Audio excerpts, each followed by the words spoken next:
না। আপনারা বিএনপির কর্মী, বিএনপির নেতা, এটি মনে রাখতে হবে।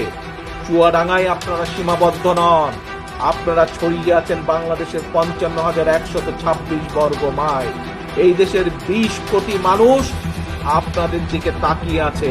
আপনাকে বুঝতে হবে আপনার এই কাঁধের উপরে কত বড় দায়িত্ব আছে, এটি আপনাকে অনুধাবন করতে হবে। এটি আপনাকে বুঝতে হবে যে কত বড় দায়িত্ব আছে। আপনি শহীদ জিয়ার কর্মী, খালেদা জিয়ার সৈনিক আপনি।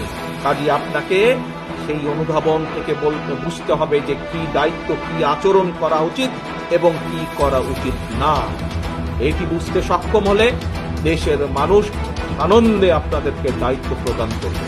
কাজেই আসুন আজকে আমরা প্রতিজ্ঞাবদ্ধ হই।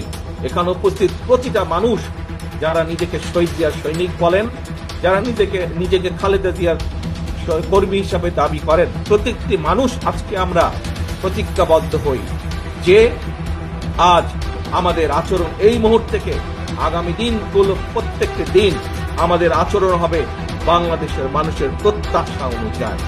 আমাদের আচরণ হবে আমরা যাতে ৩১ দফা যেটি জাতির সামনে হাজির করেছি, সেই ৩১ দফা আমরা পূরণ করার জন্য যা যা করা উচিত আমাদের, আমরা সেই মোতাবেক নিজেদেরকে তৈরি করব।